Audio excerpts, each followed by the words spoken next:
get going. Quality, innovation, respect, and integrity. Take steps to invest in your career.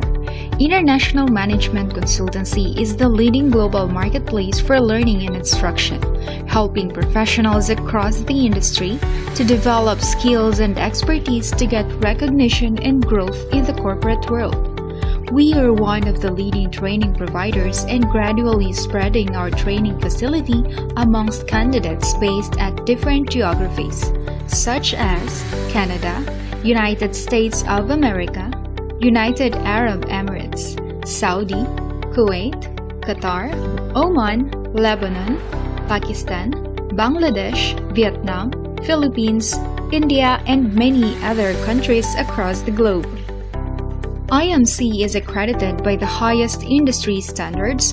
We put in the efforts and we work to prove our commitment to offering our clients only the best and of superior quality. With a uniquely immersive curriculum that combines live instruction from the leading experts, peer-to-peer collaboration, on-demand lessons, unlimited online trainings, and 24/7 learning support. IMC helps over thousands of professionals learn their skills needed to advance their careers and reach their full potential.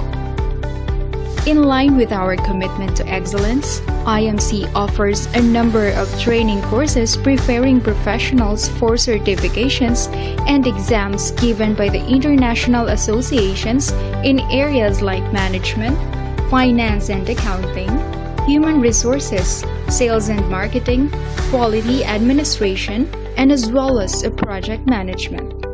By fully attending these courses and successfully completing the requirements of the certifying body, participants will receive a special certificate which recognizes their dedication and commitment and in many cases help them earn valuable continuing education credit.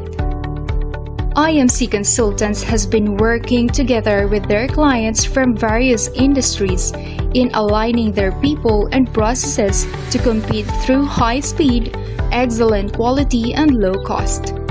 We strongly believe that the key to our success is our total commitment in delivering value to our clients based on integrity, honesty, and openness.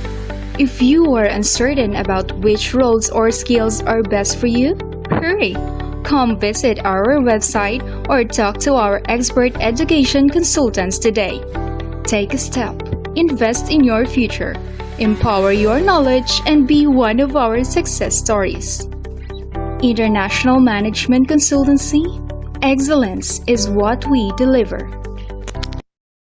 All right, so that's the basic introduction about IMC. Now, a few things out of this video we definitely want to point out, which is relevant to us for the program and definitely matters to each and every one of us.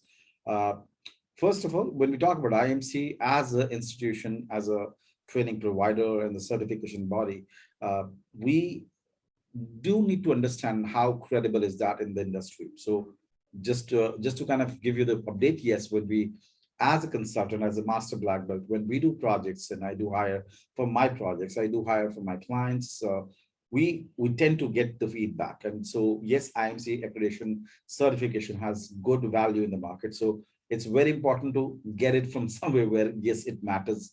It has the recognition. It has more to do with a couple of things when we talk about IMC accreditation and certification. Why does it has a better position in the market? When we talk about the accreditation bodies which are associated with IMC, we've got Council for Six Sigma certification, which is based out of USA. They have accredited IMC. We have got International Quality Federation. We have IASSE accreditation. We've got CPD accreditation, which is most of the European universities take CPD accreditation. So practically, there's a lot of investment has been done to make this certificate more credible. So yes, one part of it is definitely the certificate has a true value in the market. Secondly, when we talk about the education, like the material, the content that we're going to be going through, my sincere apologies to everyone who is trying to probably might have an expectation that you might see a slide out here. You would not see at least no slides since the time I've been training since the time, like not only with IMC, since the time I've been training, I've never used any slides. Because I truly believe the Six Sigma is a practitioner's job. It's not a literature where I teach you some literature, tell you about some fancy story, and then there's some presentation. You all can read presentation. You all are professionals. You come from you have a successful career to back you up. So it's not that you can't read it, you can't understand those things. So practically, it's not about those slides. It doesn't help. Slides don't. Slides could be a pointers to kind of talk about, but that's not how the real world projects work. We have lots of books in the market which can be read. Yes, that's for additional knowledge. We can talk about the slides that can talk about the topics, but when or what is supposed to be used is the biggest gap. When we do hiring, like a lot of people are not employable. Why? Because they've got the training, they've got the certification, but that the biggest missing link, what we generally see, I'm talking about most of the recruiters and corporates do face this challenge. That's the thing that really crib about is, well, these guys have got theoretical knowledge. Well, the biggest problem is the transition of the theoretical knowledge to practical, the transition, the application part is missing, the understanding of that application. So honestly, I've never used any slide. I don't want to keep it that way. I want you to have the level of understanding so that you can execute this real time. When you're dealing with the organization data, you should be able to practice this. You should be able to do it. The best way of learning is the experiential learning. Well, you don't have to mug up anything, no homeworks, nothing. When you've done it, pretty much you can explain to anyone in the world. You don't have to memorize anything thereafter. So we got to keep it that way. I'm just trying to go and give a simple sample, just a sample. Like there's a lot of people who have worked on projects. So this is one of the project which I'm referring to this project because the person was from a manufacturing background, switched to a different industry, service industry, and at a very like a good position in Six Sigma domain. Was from a very different sector. Six Sigma can do wonders practically. So that was the simulation project the person worked on. This is how a typical project in the real world also would look like. So data, yes, I will be sharing data. How to work on this is an add-on thing. We're going to talk about it before we actually start getting into the content. So this is how a typical project should look like. When you are sitting through a job interview, one, you have a certificate which can get you the interview call. But in the end, when you're sitting in front of the job, in the recruiter, all what matters is how much knowledge do you carry? Do you know information when what has to be used? What if this doesn't work? What's my next solution? Do I have the practical level of understanding? Well, if I've done something like this, well, I exactly know what needs to be done. And I can tell you this and narrate the entire story in front of the recruiter. I can explain why, which tool was used, why did we use the A tool, why did we use the B tool, practically when you've done it. Two ways to do a project. A, you pick up a project in your organization, which a lot of organizations do not have, like in case a lot of participants do not come from a background where Six Sigma projects are carried out in the organization. That's number one. Even if it's been done, you may not be a part of that team which carries out the project. So what do we do then? Well, then we do simulation project. These are good enough projects as it will look like in a real world. So you have a practical understanding. And this is how I want, by the end of the course, you should have this level of understanding that you can, if I give you data and ask you to go and analyze it and present the data as a project, you should be able to do it. And this is like a lot of people have worked on a lot of projects we work on it. It's just about getting you to this level. If you've been able to achieve this level, pretty much it's no brainer. You don't need any hand holding. You don't need any support. You just need one project, either a real life project or even for that matter, a simulation project, because you're exactly living the entire life cycle of the project. And we'll go through all of it. Now, it doesn't matter, it's a green belt or black belt. As we go through, we'll understand it's just a marketing gimmick. That's not what the ground level reality is. We talk about how it's done, how it's categorized. We'll get into all those details. But I hope we are on the same page. And practically, globally, when I've been consulting a lot of people, a lot of corporates, we've been talking about these things and quite often, and this is very common understanding of most of the corporates. So given that fact, well, I would like to kind of make sure that I do prepare a lot of notes. I will be sharing these notes with every one of you. Having said that, well, I would always recommend you prepare your own notes too, in case you want to, because you relate with your own notes better than anyone else's. I will, any which was be preparing a very, very detailed note, and I will be sharing. So you'll have the recordings available to you. You will be able to kind of match those recordings, look into the material, and that will be good enough information for you to recap later on, refresh your memory, and practice more of it as we go ahead. Now that's the plan. But yes, I will be sharing certain links before we get going. But yeah, a quick one, a quick update, like just a brief introduction about myself. I have roughly over now 21 plus of years of work experience. For good 14 years, I was engaged with the corporate sector. Last, I was engaged with a MNC based out of Noida, and which is in India, pretty much for people outside India. So pretty much that's very close to our Delhi capital here. So I was working there as an assistant vice president of operation, managed all India operations. But yes, since then, like I've since 2014, I have only been doing Lean Six Sigma training and consulting. That's the only thing what I do. I'm a registered project management practitioner, so I use that knowledge for my projects only, and that too only Lean Six Sigma. So I would prefer to be not to be a jack of all trades, but I would rather love to be master of one. So just that's what I do is Lean Six Sigma. Now, if I talk about my clientele, most of my work and my clients come from Middle East, where I work with a lot of clients out of Qatar. That's my secondary home, I would say, but that's where we spend more of my time. Thanks to COVID, we're sort of stuck still in India, but yes, that's where still virtual stuff is going on. The majority of my work happens in Qatar with the Qatar government, and even this upcoming World Cup, a lot of government stuff has been going on. With Dubai, with, for that matter, Saudi, we have Kuwait. That's main Middle East is where majority of my work is there. Then we've got, I do a lot of work in Europe also. India by default, that's needless to say, and a lot of some work we've done in Bangladesh. So that's been more like the area of work. We've worked with different, almost every possible sector. Now, the reason why I'm going to talking about all this is for a specific reason. Well, I come from a service industry background, and that to a BPO. To be very specialized, that was a BPO. We were working for US and Australian clients. We were into debt collection. And you know, the kind of clients I handle, I work with, they are from every possible sector. You think about the industry. Well, we have worked with almost. I have worked with every other sector, including BPO definitely, but I've worked with healthcare, hospitality, textile, oil and natural gas, civil, constructions, and like many more. Honestly, I can't just put them together. There's no end to it, and I have no idea, and I have zero idea about it, and I don't need to know it. That's what Lean Six Sigma can do to you. When you talk about departments within an organization, you come from an operations, quality, training, finance, marketing, it's absolutely doesn't matter. Six Sigma has no boundaries. So if you get the concept right, there's no looking back from here on. And that's what I would like to kind of transfer during a session, just to make you aware. It's the concept is what we need to understand. If you really want to understand Six Sigma, the concept has to be strong. That's what we would like to kind of develop by doing the practical way of doing it, how ideally Six Sigma has to be done, where we've seen a lot of case studies, how people have benefited. I'm talking about people who I have personally trained.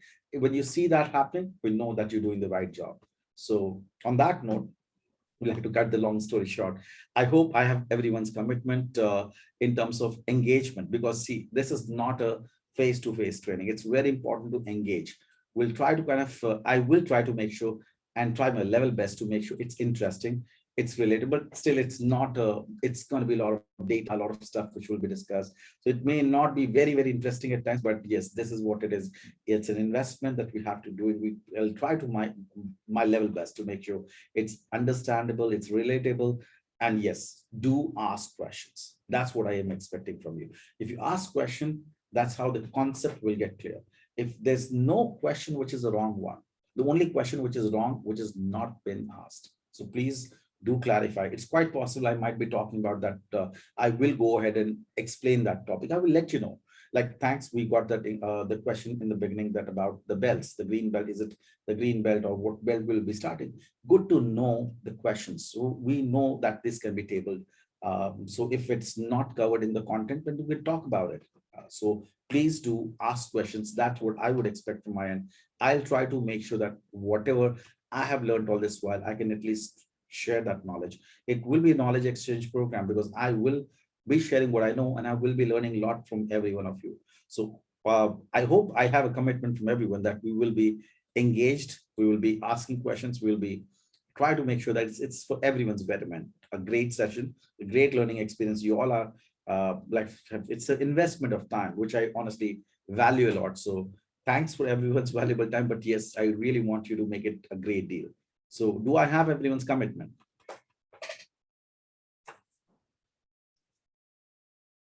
I hope Yes. okay, perfect. All right, so let's go ahead and get started now. Given that I like, there will be certain links that I want to share before we get going with the topic. Number one, a Google Drive link. So if you're already part of the WhatsApp group, which has been created by the IMC team, you would have received certain links. One link is for the recordings, where the recordings are stored. That is a separate Google Drive where the recordings will be available, and the IMC team will keep continuing posting that on the WhatsApp group. So in case you're not on the WhatsApp group, please do connect with your counselor and they will add you to the WhatsApp group, because we stay connected during the session, during the training period, and even after the training period. Should you have any question, I will be more than happy to assist wherever I can. This link for Google Drive is for the material that I will be sharing in terms of notes and templates and files and stuff like that. And there will be a lot of them. So this is the Google Drive. Please save this. It's going to remain same for this batch. It's customized just specifically for this batch. If I were to kind of show you, there's nothing in it right now because we just started the batch this day one. So I will be placing all the material, all that we work on in day wise folder. So that's the day one. Right now, nothing is in there. So once we're done with the session, I'll place everything that we worked upon in day one folder. And that's how we'll subsequently create day wise folder, and the information will be shared. Apart from this, this is what we will be extensively working on, which is Minitab. Now, during Six Sigma journey, we will be doing a lot of statistical testing. So we do have a provision to do some bit of statistical test on Excel. It's great, everyone has access to Excel. But when it comes to Six Sigma black belt kind of role, well, unfortunately, Excel will not be able to do that job. Why? Because Excel is great, it's getting better, but it's still going to take a lot of time to get where Minitab is. Minitab is the most advanced statistical software, which is practically used by everyone. And globally, corporates need people who have understanding of Minitab. We've been doing a lot of training within this year, within like this till now, with the last 4 months. I would have trained like 3 different corporates on Minitab. Everyone was Six Sigma green belt or black belt trained, but they had no idea how to work on Minitab. It's a need of the hour. So you would not be going through any additional training for getting Minitab training done. We will do extensive work on Minitab. So that's the link, but please do not install Minitab right now. That's the link to download the Minitab. But the reason why I'm saying so, because it's a licensed version.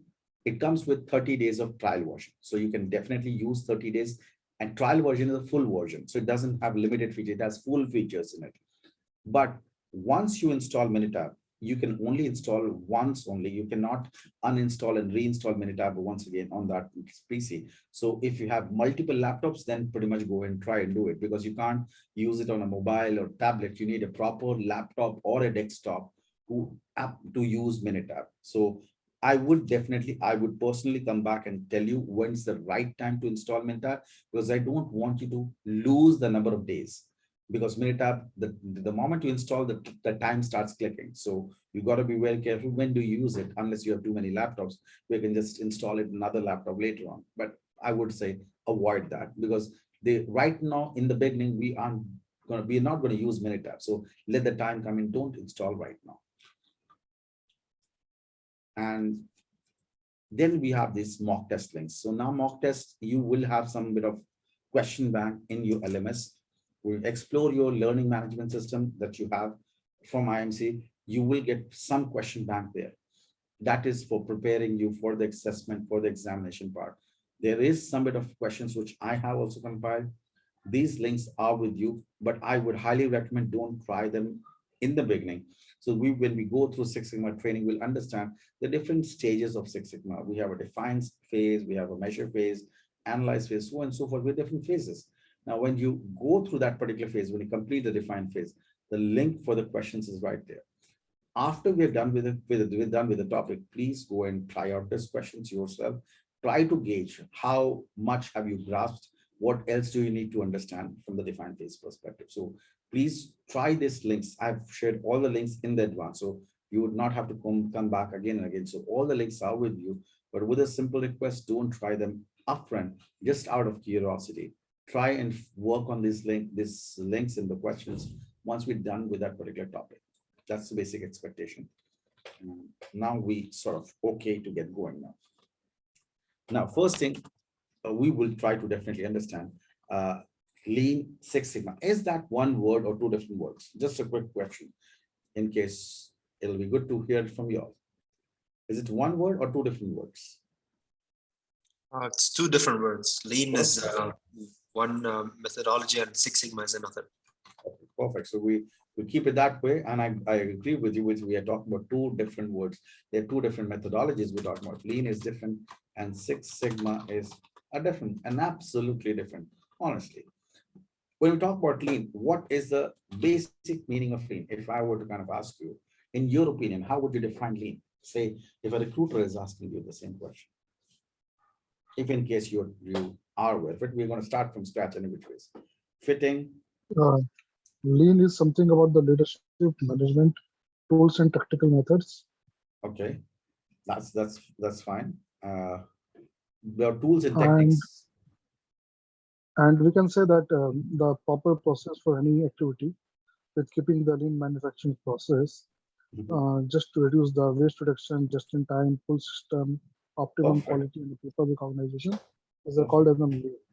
100%, you're there, absolutely there.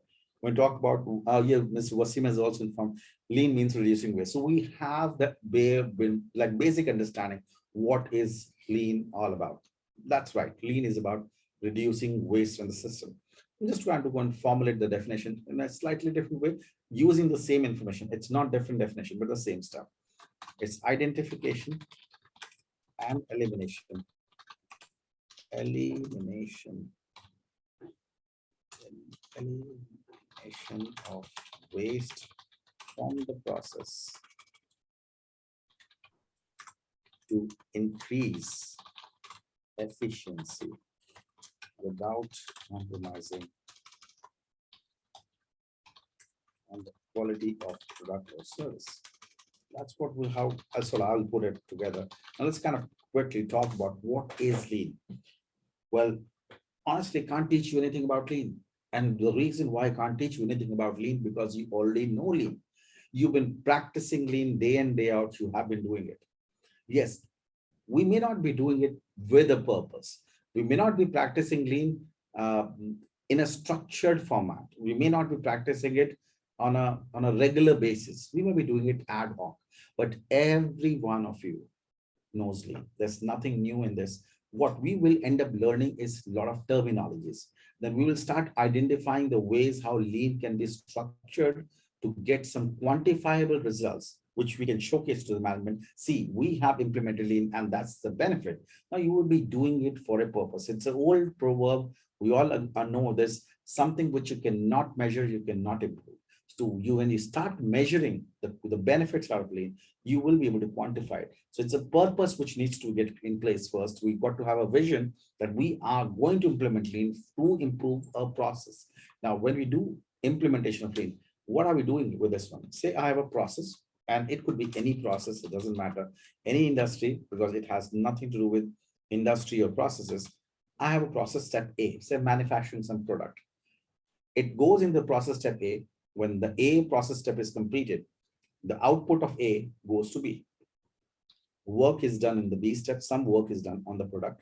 And finally, then it moves to the output of B goes into C. Similarly, we have a D step, we have E step. See, that's my process as of now. Now, looking at this process step, hypothetically, say it takes me 15 days time to complete this process. And either I'm delivering a product or I'm delivering a service to the customer. I have an output at the end of 15 days. Now, while the knowledge of lean tools and techniques, I will start criticizing this process. I'll start analyzing this process. I'll try to identify waste in the process. So with the knowledge of lean tools, we would have an understanding, what do I call as a waste? We will have that understanding, the definition clear. So hypothetically, I figured out that this step number B is a waste. As far as lean goes, well, this qualifies to be called as waste. So we'll understand the methods how to find the waste in the system. Now, what we do is we eliminate this unnecessary step, which is a waste. Now, that's what we do. We identified, yes. Now we go about eliminating the process waste in the system. Now my process looks like this. A fat process. This was a fat process which had waste in it. The fat was eliminated. Now this is a lean process. This is taking only 10 days time. So you saved on the time, money, effort, resource, raw material, everything what's been wasted in the step number B, and you've implemented lean. Lean is all about this. Lean is all about optimizing the process efficiency. The work which was getting done in 15 days, now you're able to do it in 10 days. Time. Lean is all about time. When we talk about lean, core essence of lean is all about time. When you talk about process improvisation, about time related stuff, it's all about lean stuff. The entire essence is about, can you deliver the product or service faster? That's all. Lean is all about time. It's nothing else. Now, how do you deliver the product or service fast? How do you optimize the speed of the process? This is all about speed. How do you optimize? By identifying the waste in the system and eliminating the waste in the system. But remember one thing, there's a catch here. Without compromising the quality of the product or service. So whatever quality customer was enjoying at the end of 15 days, that cannot be compromised. You should be able to give, you're just eliminating the waste in the system, but you cannot compromise the, so you want to implement lean doesn't mean that customer has to suffer. Well, you are able to give it in 10 days, customer is really happy. Same quality, same product, same services, great job. Well, I'm really happy as a customer, but aren't you happy too? Yes, we have an efficient process. You optimize the efficiency of the process in terms of cost. Yes, whatever was whatever wastage we were doing in step number B, that has been saved. Time, efforts, resources, raw material, and so forth in that step. We saving on every front. That's what is lean in its simplest form. This cannot be any difficult. But if we make it difficult, it's just that we are making it difficult. Lean is not. Lean is the simplest thing. It's a commonsensical stuff. It's just about going and observing your process and finding out what is not right. Simple. Remove that, because that extra step is of no use. Remove it. We'll understand what all needs to be looked at and how you should find a waste. But it's simple as that. Just remove unnecessary activities that you're doing in the process. And there's a lot more, we will get into it, but it's easy. Since lean is easy, it is always undervalued. It's so easy, people relate it with so easy, it's basic stuff. Since it's basic, people, it's very, very difficult to follow religiously every day. Lean, I would hate to call lean as a project. Lean cannot be called as a project. Fundamentally, if you have a project management background, you would never ever call lean as a project, because lean is operations job. Project, by if you pick up a PMP syllabus and you say, what is the definition of a project? The project is temporary. Lean is not. Lean is permanent. Lean will start, but will never end. Lean is a vicious circle. It starts and never ends. You will never be able to remove all the waste in the process. It will always go on and on, on and on. So it's an operations job which you do day in, day out, same boring stuff, but you do it every day. That's what is lean. Lean has to be done diligently. They're very simple, but since it's so simple, people will always tend to ignore it. We always get fascinated by graph, charts, analysis. Well, prediction models, great job. But trust, the foundation is always lean. Companies which have excellent lean culture, they will do excellent because the foundation is always lean. Companies where Six Sigma is applied, if they have good lean culture, Six Sigma will show its true colors there. But if the foundation of lean is weak, your Six Sigma will also struggle. Six Sigma is a project because you pick up Six Sigma for a purpose to solve a business problem. You keep a target, like I want to improve the quality from say 90% to 95%. Well, you do a project, you achieve the target.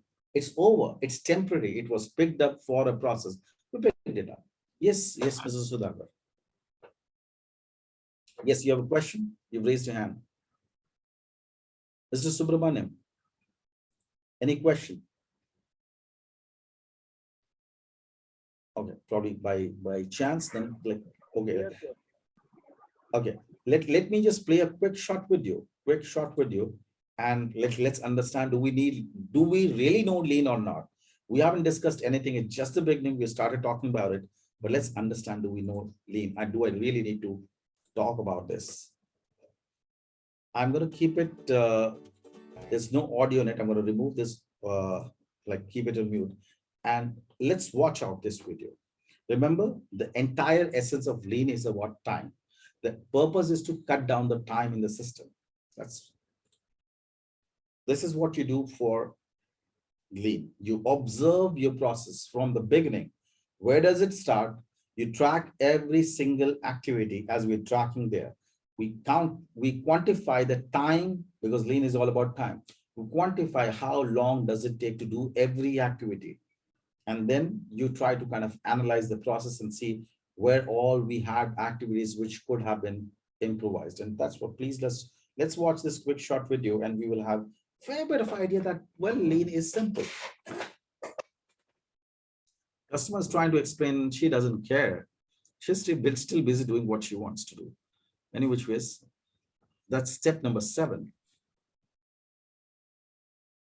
It could be any process. It's just about understanding the concept. What are we doing here? We're starting from the beginning and going till the end, and we got to monitor every single step as it's gone into very, very detailed. Yes, that's what you go and understand. Where do we find the waste in the system? You would probably have a lot of ideas and suggestions we could have done better in this process. So probably another about 3 minutes more, we will have a fair bit of idea already. Could have been done better. Even till this point number 10, we could have done many things better in order to improvise this process.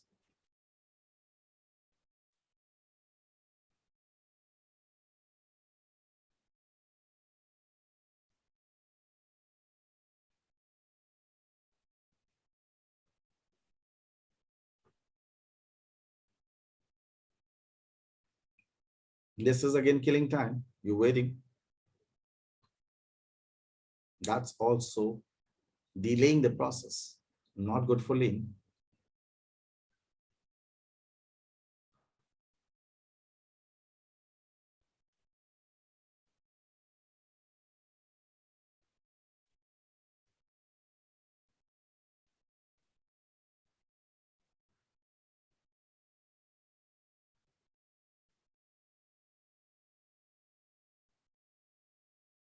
Well, I won't say that with Six Sigma. That's a different ball game in any which ways, but it's good to get the concepts clear, the basic foundation.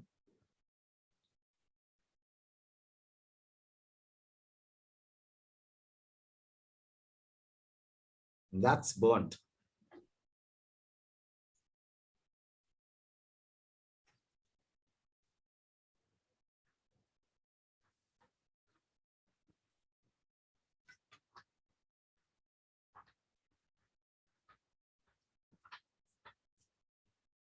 Rework, remove, burn portion. So delaying it, right? The process is getting delayed more. We're not serving the customer, we're not giving the required stuff to the customer. We are making the customer wait. We have to reduce the time.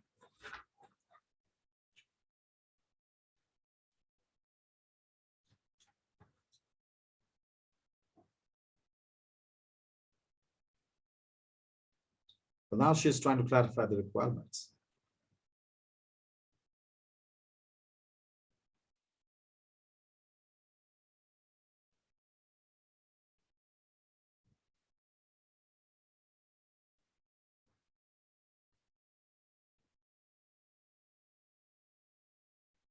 Poor chap.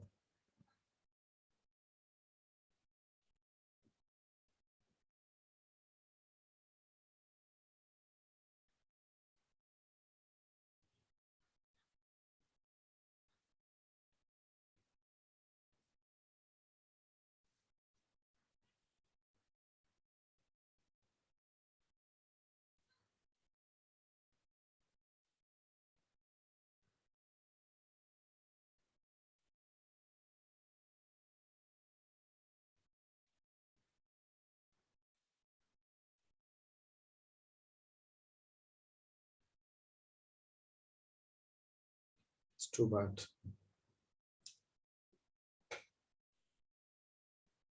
Well, okay, that's fine.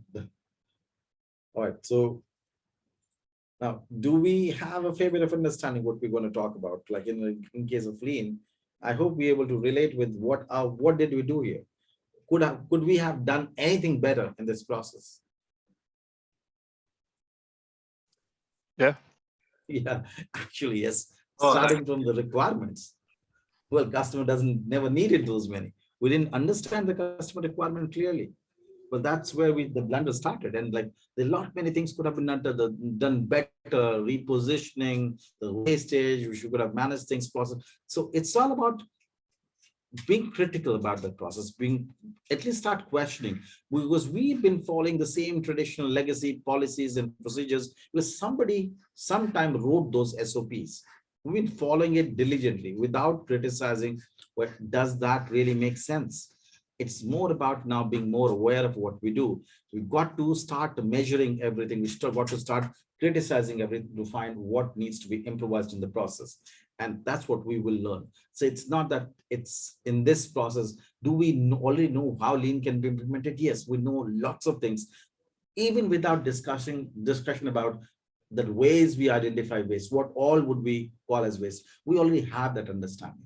That's just more about basic understanding what is Lean. Any which is we'll get into details and technicalities about Lean, but that's how simple it is. But is it okay with everyone? What is Lean part of it? If it's okay with everyone, we can move on. Yes. Perfect. Perfect. Coming to Six Sigma. Yeah, it'll be good to understand what is the definition for Six Sigma in case we pretty much we want to share that. it's about reducing variations in the process quality or service quality. You nailed it, buddy. You nailed it. That's what the real problem is. Variation, what you talk about. Remember, we've got to talk about those terminologies because unless and until you give those specific word, your answer is going to be incomplete. That's what the crux of you on the statement that you said. It's about reducing variation. Let's talk about it. Yes, this is more about statistical approach to reduce variation. When I say variation, I'll write down defects here. We'll come back and explain, talk about that in the process to increase effectiveness. Now, first differentiation.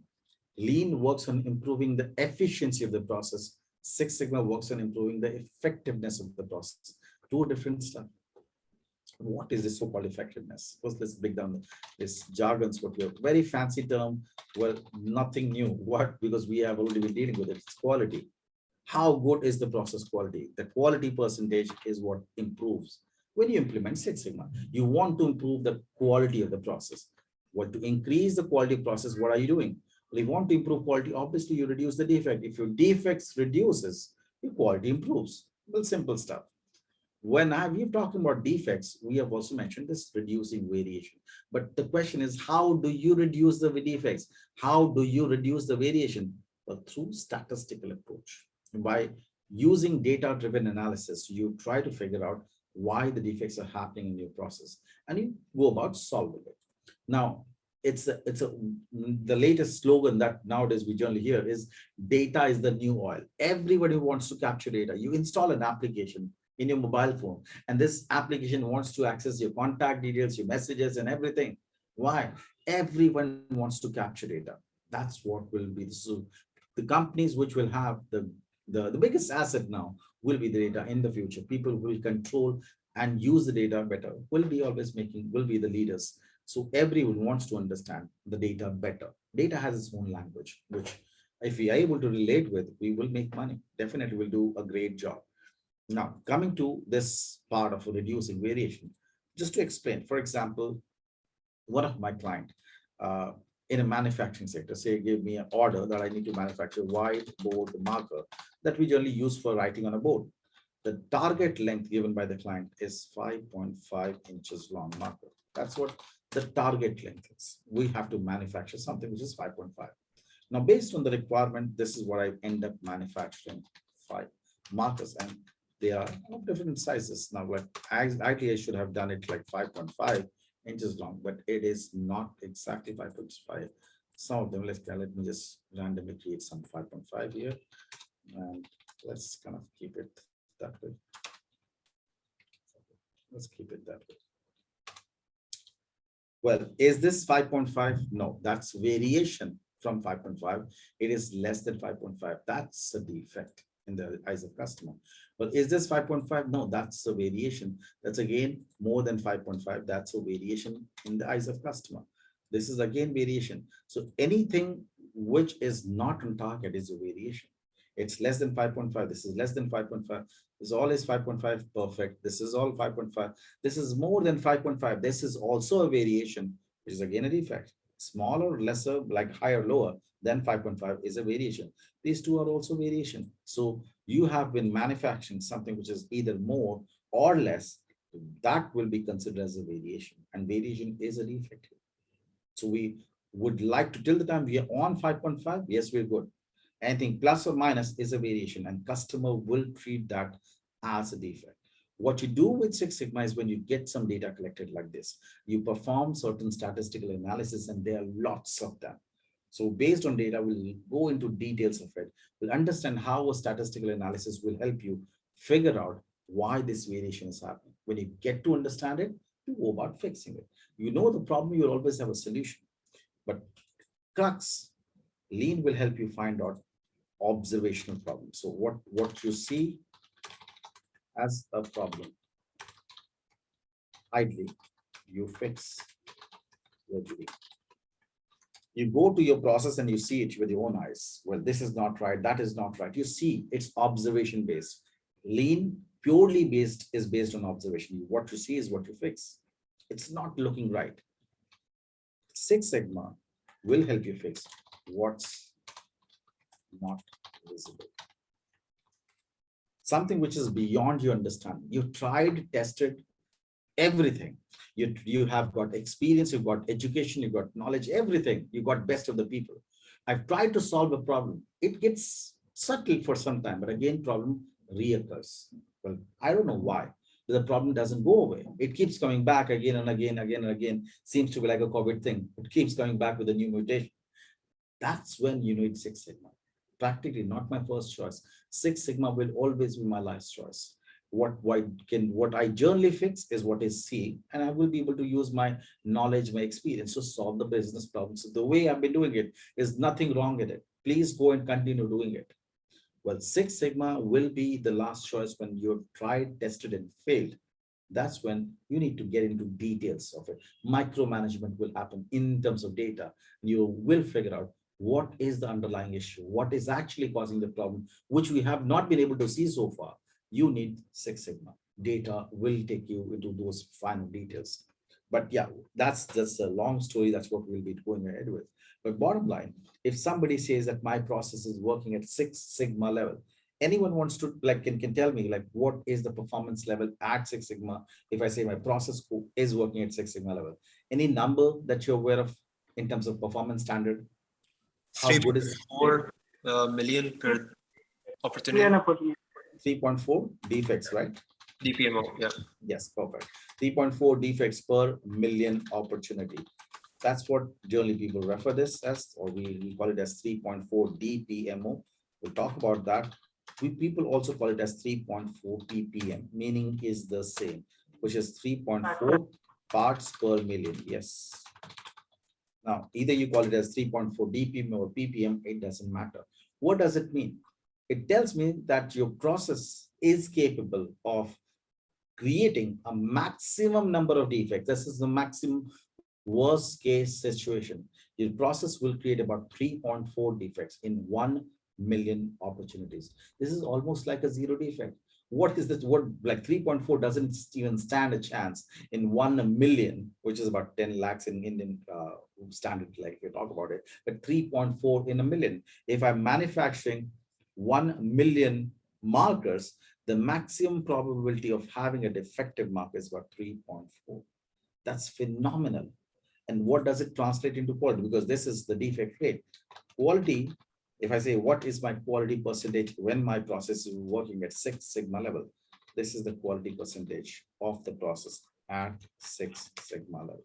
So few numbers, you've got to memorize this because we will know the formulas. We'll know how to calculate. This is not no brainer. It's absolutely easy, but still you need to understand, memorize because it's related with Six Sigma.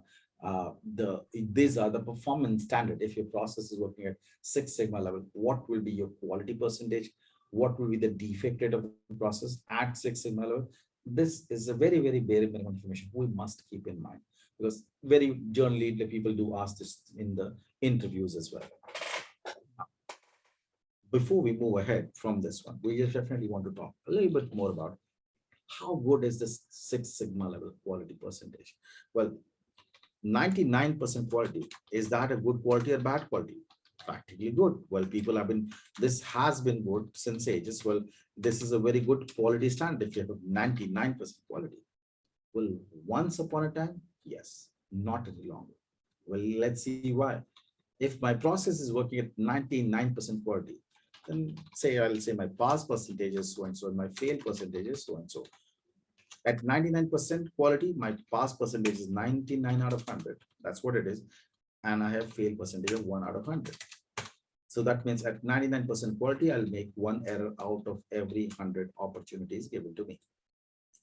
If I translate this in a million, so at the same rate, at 99% quality or 1% of defect rate, what will be the number of defects per million?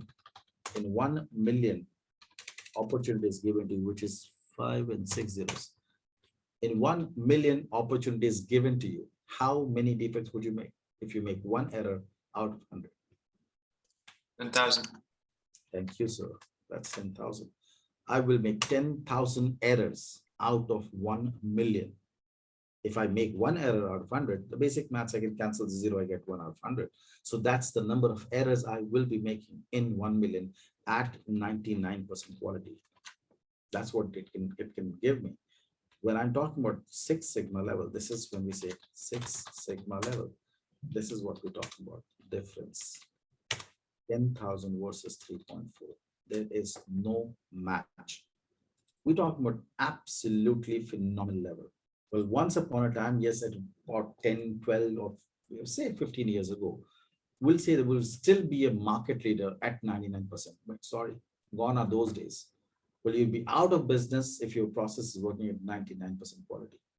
The world is shifting towards zero defect logic, That's why Six Sigma has been picking up big time because customers have become so intolerant about defect. Well, you would not accept any defect. Well, why would you? You're paying. When you pay something, you need best. So, well, why would I accept a defect? Customers will not. Yeah, earlier people had barely no choices. You wanted a business phone. What phone would you go? What comes to mind? BlackBerry, one phone, business phone.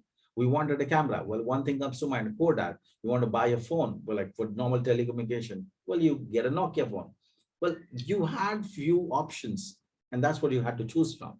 Customer was tolerant. Customer would tolerate defect, but now so many options available. So, well, gone are those days when customers used to tolerate you. You are just an option. If your process has defect in it, customer will switch to another vendor and you will soon be history. So it's important. It's not a choice. Industries have to shift towards a zero defect kind of concept. And that's where Six Sigma helps a lot. So that's the need of the hour. It's not a choice anymore. Now, when we say Six Sigma, technically we talk about Sigma levels. Bottom line, what do we mean by Sigma level? Not Six Sigma, but Sigma level. What does it represent? Well, it's a weird definition, by the way. It's a defect measuring scale. It doesn't tell you how good you're doing. It tells you how bad you're doing. Look at this, 3.4 defects. It measures the defects in the process. So it doesn't talk about quality. Since we know the defect, we can translate that to what will be the quality, but it measures the defect. Sigma level only measures defect. It doesn't measure quality. Based on defect, you can translate the quality, but it's a defect measuring scale. It tells you how bad your process is performing. Well, we have 0 Sigma. Yes, we have 1 Sigma, 2 Sigma, 3 Sigma, 4 Sigma, 5 Sigma, 6 Sigma, 7 Sigma, 8 Sigma, 9, 10, It doesn't end. It's a scale, like we have so many scales. This is another scale. It goes on and on till infinity. There's no end to it. It's a scale. Similarly, does it go in negative? Absolutely yes. Do we have negative sigma? 100% yes. We have negative sigmas also. The process can have negative sigma levels also. A company is never a Six Sigma company. Every company has, like we all have KPIs, we have targets. For every KPI, for every target that you want to improve, you can calculate sigma level for that. So one company can have hundreds of sigma level. A company cannot be Six Sigma company. The processes can be working at different sigma level. Within one company, you may be working at 5 sigma, 1 sigma, 1.5 sigma. You could have different variations. Every process metric, you can calculate sigma level. Can we calculate sigma level for attendance of this training session? 100%. We will do that right now. But it's easy to relate with Six Sigma. Why? Because it has become a universal metric with which you can compare and take decision with any data set. For example, if I'm a business owner, I want to compare my different departments. I want to compare my training department with quality, with finance, with marketing, with HR. Should I be comparing them in the first place? Well, the first answer comes as no. Why no? I am the business owner. I really want to say which department is the best department. But the question is, how do I compare them? The different departments which are not comparable. Every department has their different job roles. How would you compare them? Well, you can find sigma level for every department. You have a normal, neutral, universal metric. Everything can be compared. You can take decisions. The decision making became very, very easy the moment that we got into sigma levels. So you calculate sigma level based on the individual departmental target. So HR would be rated on the KPIs of HR department, and you have a sigma level for HR. You would have a sigma level created for training based on the training department's KRAs. So every department's KRAs and KPIs and targets, what we have, a sigma level can be calculated, and you can see which one is the best one. Decision making became way too easy. That's what sigma level does. Like we're talking about Six Sigma. When you say if your process is making 3.4 defects in 1 million opportunity, well, that's when you say your process is working at Six Sigma level. Well, that's understood. Well, is it better? Is it possible to get better than Six Sigma? Is anyone wants to pitch in? Is it possible to get better than Six Sigma, or are there companies or industries working at a higher Sigma level than Six Sigma? In case we heard about it. I would say semiconductors. Yes, 100% right. You are absolutely right. About 11 Sigma, your pharmaceutical industry, 11 Sigma. Yes. Your aviation is working at 12 Sigma. Your nuclear reactors are working.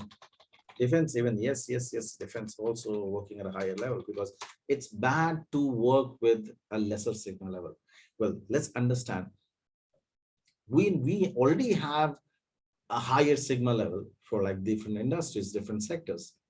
Then why Six Sigma? Why are we studying Six Sigma?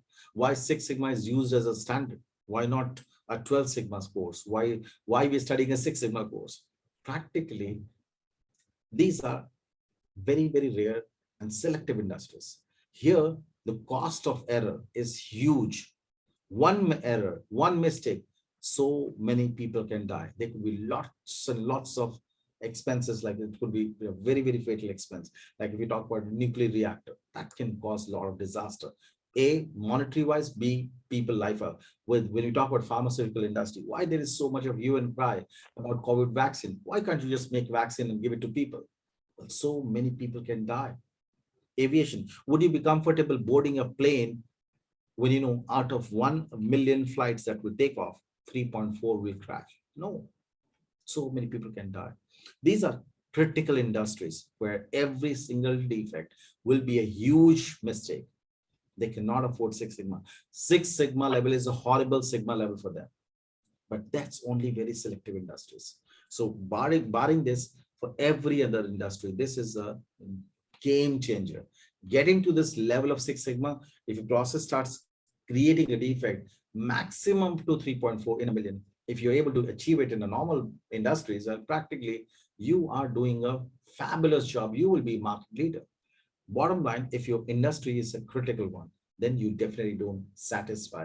You don't sit on Six Sigma, you go beyond. But technically, to go beyond Six Sigma level, you need humanly, you cannot take away human error. So we need an automation to go and take it beyond Six Sigma level. Not every company wants to go beyond Six Sigma. Why? Because probably I'm even happy with 4 Sigma level.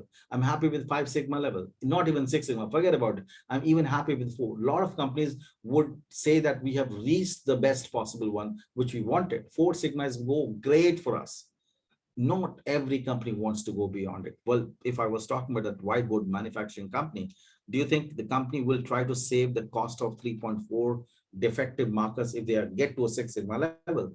They have manufacturing 1 million marker, and the defects is about 3.4 defective marker. Do you think that company will invest like millions of dollars to automate the process to save these 3.4 defects? No, doesn't make sense. So in general, companies will not like to go beyond Six Sigma unless these are critical industries. But so that's what basically here for higher Sigma levels, what it means that if defect rate reduces, if a defect goes down, Sigma level increases. Higher the Sigma level, lower the defect rate. But bottom line, higher Sigma levels are better. Higher the Sigma, better it is. You have lesser defects in this section. On the contrary, if your defect rate increases, Sigma level will drop. There is a negative inverse relationship between defect and Sigma. It's an inverse proportional between Sigma and defect. So if your defect rate increases, your Sigma will drop. If your process defect rate is at 50% defect rate, you will be sitting at a 0 Sigma level. That's where you are at 0. So if the moment, if defect rate is above 50%, Sigma 50%, Sigma level will be negative. Now, do I need to memorize all this? Honestly, no. It's simple formulas will get to understand everything here. Just to give you a quick perspective, what is Sigma level? So when we talk about Sigma levels, there's so many Sigma levels, and every Sigma level will represent a certain number of defects that your process is making, based on which you find what is my Sigma level. So very, very easy stuff. But today is just the beginning. We can't get into the details. We will get to that part of it when we get to that stage. But just try to give you a very quick snapshot of Sigma level and about the Six Sigma kind of work we will be doing, a lot of analysis. So we will not get into the details and explanation of this equation that we're going to talk about, but just to give you a high level, because the formula is still going to be the same. Explanation we'll get into later. Any which we'll discuss it later also. For example, somebody gives me a defect rate and wants me to find out the Sigma level for that defect rate. How do I do it? First of all, there are 2 types of Sigma. One is Z is what we represent for Sigma, and LT for long term. This Sigma called long term Sigma. We'll get to understand what is the meaning of that, but that's later. This is, I would say, an actual Sigma level of the process. Well, what is an actual, what is a fake one? We'll have to understand, but this is the actual Sigma level of the process. This is the real one. Now, then we have ZST, Z for Sigma and ST for short term. This is short term Sigma level. This is what we say as reporting Sigma or communication Sigma. So people, whenever people talk about Sigma level, people always use this one. People never talk in the language. No reports, nothing will be done, or no communication will happen in this Sigma, in actual Sigma level. It will always be done in the language of current Sigma level. This is also referred as current Sigma level. So basically you call it a short-term Sigma level, current Sigma level, meaning is the same. So every communication will happen on this language. What is your current Sigma level? That's going to be here. Now, how do you do it? Let's quickly have a look at it. Hypothetically, I'm talking about 12% defect rate. What is the Sigma level when my process is working at 12% defect rate? Let's quickly have a look at this formula. Formula is norm SINV. We'll understand the meaning of all this stuff, but at a later stage. The formula is this, that any which is the formula will not change later. 1 minus, now you put your defect rate. So norm SINV, bracket 1 minus, bracket again. Now the defect rate, 12 defects out of 100. 12% is 12. 12 out of 100. Close the bracket, close the bracket. That is your actual sigma level. So I'm going to rewrite the formula so that we can see this. Any which is I'll be sharing these files. So 1 minus defect divided by total. Close the brackets. That's what I'm using. How do you get your short-term sigma? The long-term sigma plus a fixed value of 1.5 is there. Always fixed constant value. Why 1.5? We will have to wait for that later. But that's fixed. That's how it works. We'll give you the current sigma. So whatever you calculated using this formula, you just add 1.5 in it. Fixed value always. So you will say when a process is working at at a 12% defect rate, my process current sigma level is 2.67 sigma. Simple. If I were to find it for this right now, how many people do we have? We got 33 people, including me. So when we started the session, we had about 22 people by then. So out of 33, 22 people were present. So we were waiting for about 10 more people to join in, 10 or 11. So say we had 11 people missing in this. So 11 people were late out of 33. Say, can I calculate sigma level for this attendance? Yes. Same stuff, non-simply 1 minus. How many people were late? 11 out of 33. Close the bracket. That's for the training attendance. And that's what I will say for today's session's training. 1.93 sigma level was your session's training sigma level attendance criteria. For every metric, you can calculate sigma level. Anything, your office reporting time, you can calculate sigma. And this is not the only method. There are multiple methods, a manual method, formula-based method, Minitab-based method, a lot of things. And we must understand every other method also. So we'll talk about it later, but this is just going to give you a quick snapshot of what we are getting to calculations. Lean was very different. Six Sigma is going to get into a different tangent altogether. Say we are talking, why leave Six Sigma? 3.4 defects per million opportunity. We say this is Six Sigma level. Let's validate it. What's the harm? Norm symbol 1 minus 3.4 defects per million opportunity 10 to the power 6, and I add 1.5 this, and this is when I get my Six Sigma level. That's what it is. When my process is making a defect of 3.4 in a million, your process sigma is 6 sigma level. And if you want to check out the last one, let's pick up one more for defect rate, which can go into negative. So if I have, say, 56% defect rate, let's say, now it's more than 50%. Let's validate that. Does it go into negative? Norm simply 1 minus 56 out of 100. That's mega negative, and you end up reporting this as your current sigma level 1.35, but that was negative. It's the actual one. We will have to discuss a lot of things about it. Well, what is the meaning of the long-term sigma? What is the meaning of short-term sigma? Why we adding 1.5? What is the difference? Why we have two different sigmas? We'll all be discussing it later. But honestly, that's more about giving you clarification, explanation about these things. Formula will not change. That's how it is done. But a quick preview of what we are going to get into. This is all about data. This is all about analysis. Lean is all about observation of the process. Very two different things used together. Lean and Six Sigma are not used separately. Lean, Six Sigma, people were either doing a Lean project or people were doing a Six Sigma project. Everything has a limitation. Lean also has a limitation. Six Sigma also has a limitation. When you talk about Lean, what is the limitation here? Lean cannot give you this kind of performance. That's not possible with Lean. Absolutely not possible. When you want to become a market leader, breakthrough change, unbelievable change in your process, that will come with Six Sigma. Lean can't get you that. But in order to get the Six Sigma implemented, the foundation has to be laid by the Lean. So they are sort of interdependent also on each other.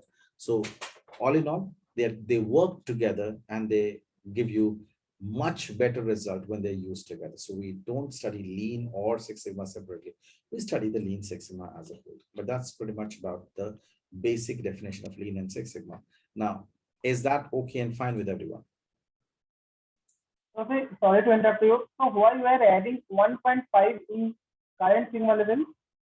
Okay, that's what is discussed. We will be discussing that later because there are a lot of things we have to understand as a background. Why? What is the context here? But that's a fixed constant value. The difference between a short-term and current and the long-term sigma is the shift of about 1.5. We will get into details. That's a fixed constant value. So we will be getting into all those explanation. What happens? It'll be way too early because we have to understand the process, the data, statistics stuff before we get into that part. So we'll have to wait till this section is kind of, we have to understand that, but it'll come with time. But that's the value will not change. It is fixed. The explanation will, for explanation, there is some bit of background which is required, but this is just to kind of give you a quick preview of one of the methods. There are a lot of methods and a lot of things we have to kind of go through it. It's just the beginning, pretty much, to give you a quick preview of what we are going to get into. Is it okay with everyone? Anyone has any question? Can definitely pitch it. Thank you, Mr. Wasim. Anyone else has any questions? In case we're good to go, I think that will still be a good indicator to go along. Is it okay if I know fine with everyone? Yep. All right, then let's move ahead. So that was a basic whereabout of what we're going to get into. Any which is this entire training program will take us through we'll do a deep dive into all these concepts and we'll get the clarity. Honestly, I don't want to give you anything and I say, well, okay, believe because I'm saying no. We'll have a justification and they all are calculations and very simple calculations. It's just that, yes, even I won't say Six Sigma is difficult. Six Sigma is still easy. Yes, it's different. It's different because we usually don't get into this unless you come from a statistical background. Then you pretty much have an understanding. If you don't come from statistical background, it might at times look a little daunting, but it's easy. You can it'll just go slow, we'll understand it, we'll be able to catch up with everything. We'll try to keep it very simple here. Now, honestly, it doesn't matter too much from a history perspective, but we still need to talk about history.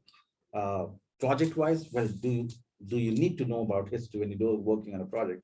The answer is no. Well, people would ask you to solve a business problem. Nobody gonna sit down and ask you for the history. Where did Lean start? Where did Six Sigma start?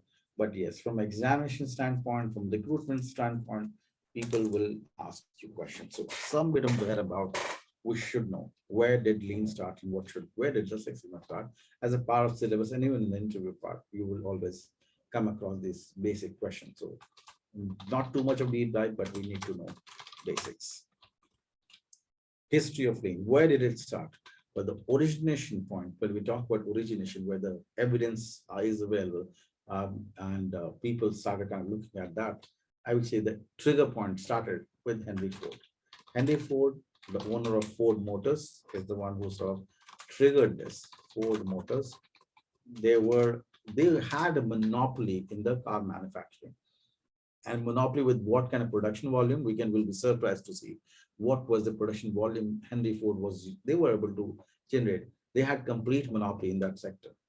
When we talk about Ford, around 1908, when they made the change. But before 1908, that 1908 is when the change happened. The Lean kind of concept that we're talking about was introduced. But before that, globally, everyone who used to manufacture cars through something, not cars only, everything globally was done through crafts manufacturing. Now, what was crafts manufacturing? Just need to briefly understand. Using craft manufacturing, say if I were to kind of try and use the annotation option, it would be easy to understand. So there's a car which is getting manufactured here. This car will be locked at this station, at this space. It's not moving. The car will be built here only. Another car is getting built here. It's locked here at one place. It's tied to this place and then another car. So craft manufacturing parts were getting manufactured at one place and people used to move with the material, the raw material, the spare parts. So if I'm fitting a bulb in a car, I will move with all the bulbs to this car, fit in the bulbs in the car, then drag the remaining bulb with me. go to the next car, fit in the bulb, drag the remaining bulbs, then go to the next car. That was a very slow process. And because of dragging all the material from one car to another, I used to, like, people used to cause a lot of damage to the spare parts. Like somebody who's fitting in tires was moving with all the tires. So that's a very, very slow process. The production capacity in the craft manufacturing used to be like for Henry Ford, the reported numbers is 32 to 35 cars per month is what they were manufacturing. That was the worst, like the best case scenario for them. Here in craft manufacturing, cars manufactured were stationary, and people used to move from one car to another, which was a very slow process. Number one, the time factor was quite a lot, and plus, yes, there was damage done to the spare parts while kind of moving them here and there. Well, in 1908, when these guys came with a method of manufacturing, which is still date used, till date, we have assembly line concept, which you can say as conveyor belt also. Everyone uses, not only car manufacturing, everyone uses assembly line. Here, parts started moving on a belt, and people became stationary. It sort of speeded up the process. Why? Because people don't have to kind of move material. They were all material with them. The car comes in front of them. So this is more of a belt which was incorporated. So this person number one is sitting here, person number two is sitting here, person number three is sitting there. This guy fits in bulb, this guy fits in tires, this guy gets in, say, the horn in the car. That was the belt. So car, all the bulbs are here. So this car comes in front of him, he fits in the bulb, it moves to the next guy. This fits in the tire, it moves to the next guy. That speeded up the process, and there was nothing else done. No additional people were added. Their production capacity, the capacity increased 3 to 4 times. That was unbelievable. The concept of mass production came into picture. People started copying these practices, and that sort of kicked in, and so they started kind of producing huge volume. The cars were produced in a huge volume. That sort of was creating there were other companies who were imbibing, but the real word lean was not introduced by Ford. It was introduced by Toyota. Yes, Mr. Mam. So this crafts manufacturing is the same as cell manufacturing? I didn't get it. Which steel manufacturing? Cell manufacturing. I honestly don't know. I'm not aware of that.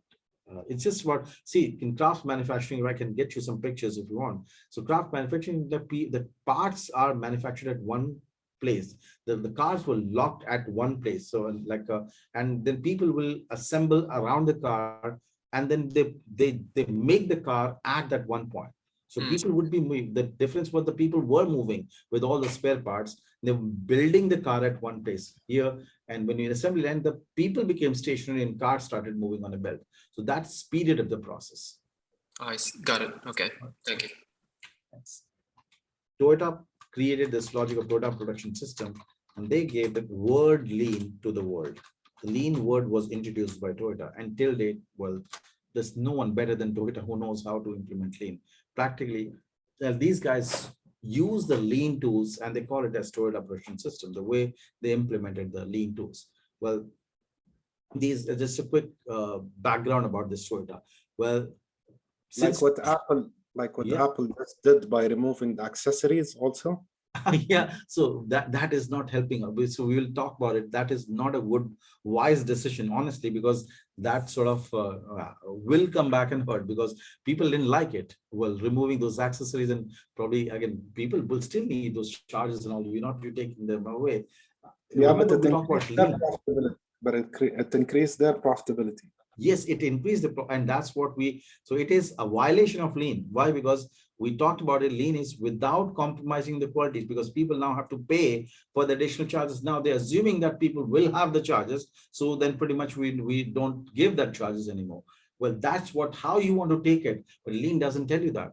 Lean tells you without compromising on the quality of the product or service. That's a bad ploy, and it's going to hurt. It's going to hurt like some shape or form. But yes, because people want it. You don't want to.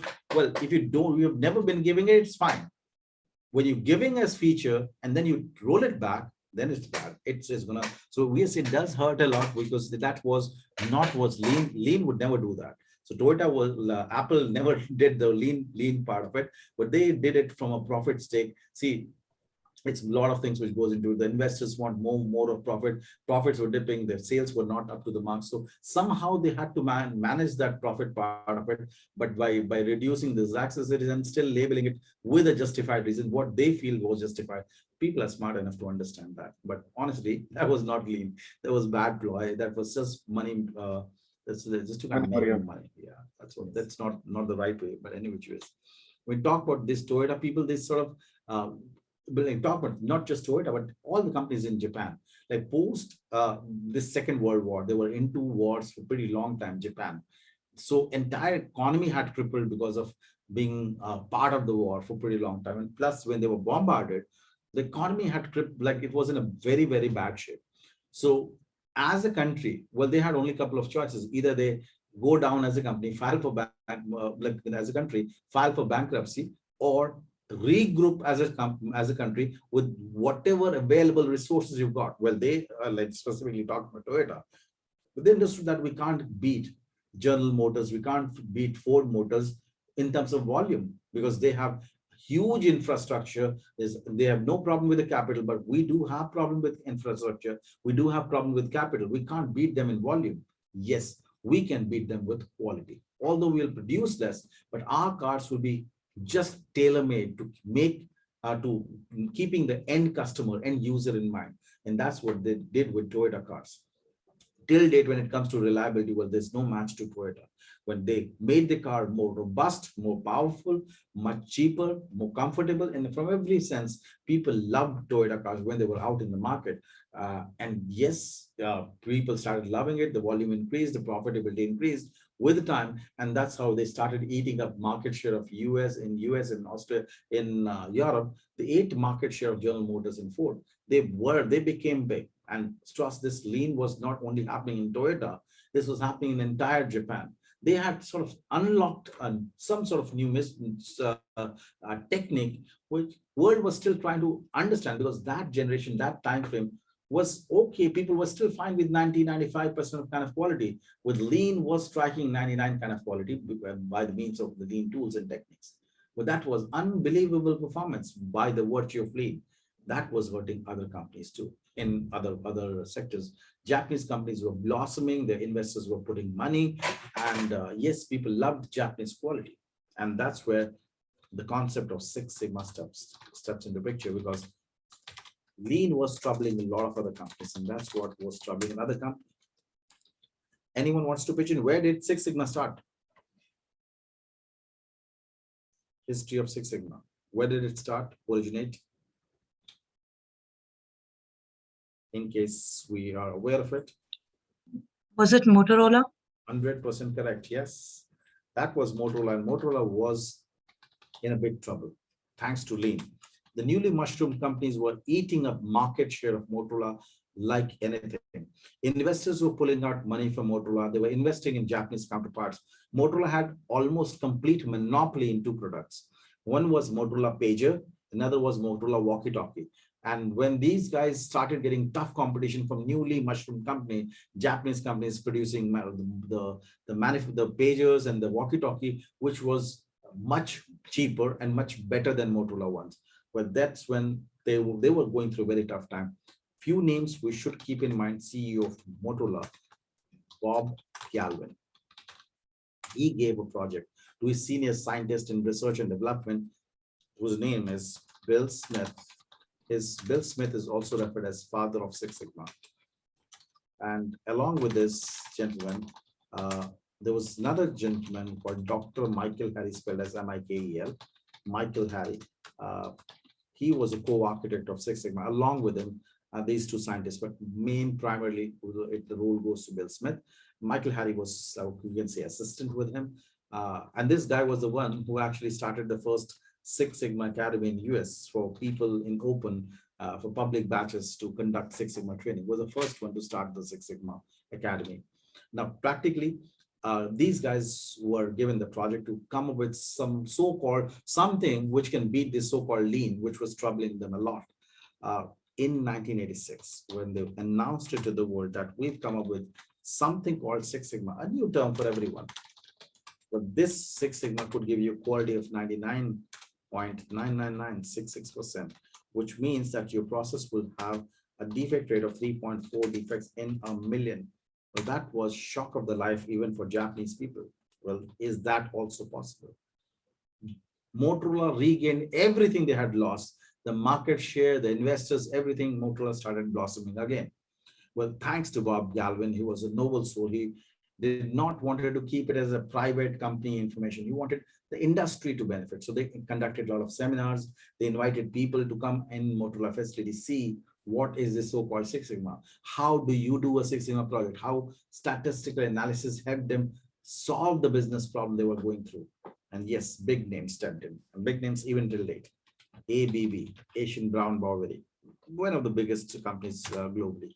We have Allied Signal and Honeywell. These were three big names which stepped into Six Sigma. They adopted Six Sigma as company philosophy for improvement of the processes.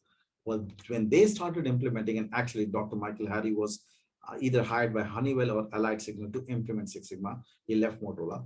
And finally, when they started implementing this, their returns were much better, much higher than Motorola, because the volume was big in their case. So this became talk of the town. Everybody wanted to know what is Six Sigma. But the biggest game changer stepped in later. 1995 is when the game changer was General Electric. General Electric, when they stepped in, they redefined the rules of the game. They were giants. They're till date giant, like in terms of they have massive client base. Well, they picked up, and this was headed by Jack Welch. Jack Welch was the CEO who incorporated Six Sigma for in the General Electric. Even till date, if you want to be in a management role in General Electric, you have to be a Six Sigma certified. They're very, very critical. Everyone from top to bottom understands Six Sigma, complete culture of Six Sigma, at least when it comes to GE. Well, these guys, when we're going to be starting this Six Sigma, we'll talk about different phases: D, M, A, I, and C. DMAC phase is what we'll be discussing. D stands for define, M for measure, A for analyze, I for improve, and C for control. That's the 5 different phases. But sorry about that, and sorry for today. Generally for these batches, like we generally have it, have it for 2 hours. We will be going forward. We'll be taking a break in case if somebody's getting too much. We can take a quick 5 minutes break in case anyone wants to. As generally we're supposed to take a break right after 1 hour, so this is about 10 minutes break. We do take in this 2-hour session. So I was going on and on. Didn't realize it's almost so if it's okay, if anyone wants a break right now, we can talk about, we can take, else we have we can go on for another 35 minutes, but tomorrow onwards we can definitely take into account. In case somebody wants to take a break, well, we can take a break, because it's not that we have to rush through. So we want to take a break now? No, sir. Perfect. No, it's fine for today. Perfect. So tomorrow onwards, I'll keep that in mind. Just keep a check on that. Okay, perfect. Now talking about this DMAC now. DMAC first phase, when you say define phase, what do you do in define phase? High level. We'll anyway just do a detailed stuff. Define phase is all about selecting the right project. You may be dealing with multiple challenges in an organization.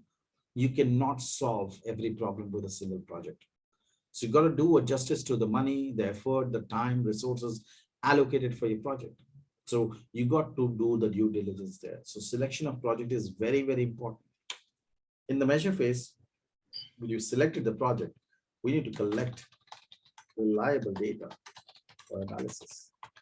Because the foundation of Lean Six Sigma project, specifically the Six Sigma part, is about data analysis. So data must be reliable for the problem that you have collected. So you look into a lot of stuff in order to ensure the reliability of the data, you baseline your process. Basically, that's what you do. It's more about getting the base together before you can start analysis. In the analyze phase, you perform the statistical tests to find the root cause, actually why you are facing the business problem. So you get to understand in the analyze phase, you deal with this. Improve phase, you basically achieve the target, whatever target you committed to the management for the project, whatever target was given, you achieve the target, and you like so quality, performance, cost, whatever it is. Control phase is about sustaining the improvement. The beauty about Lean Six Sigma project is more about ensuring that once you improve something with Six Sigma, it'll never roll back and go to the original state. It will stay improved. It will always, that if I talk about a trajectory of a normal traditional project, it'll show you immediate improvement, and then you slowly gradually see that it goes down the drain. That doesn't happen with Six Sigma. You'll see an improvement. There's a control phase. Sustenance. Sustenance is very important. When you sustain this level, the DNA of the process is already changed. We achieved this level of performance. Now this is going to still remain stable. Then you pick up another project, achieve that the target, again sustain. It goes in a step ladder approach. So you do multiple series of projects, but there's always a sustenance phase that's coming through your control phase. Control is more important. You just don't want to go high and when you know for sure you're going to come down. So it doesn't happen in Six Sigma thanks to the control phase. And we'll talk about it. But Six Sigma people were the biggest copycat. Why? Because they did nothing with this control phase. Why? Because this is purely about control charts. Control charts are referred as SPC charts, or you can call them as Dr. basically Walter. I'll kind of talk about statistical process control charts. You can also call them as Sheward charts, whatever you may call this. Dr. Walter Sheward introduced these control charts in 1920s. They were tried, tested, proven, and successful for controlling the process. People were using it. Six Sigma people just copied and pasted that as a control phase. There was just a copy and paste, but no such changes because this was already been practiced. So when you talk about different phases, this is what you actually end up doing. But if I talk about all these phases, first thing first, the first phase is all about project management, nothing else. It's just 100% project management stuff.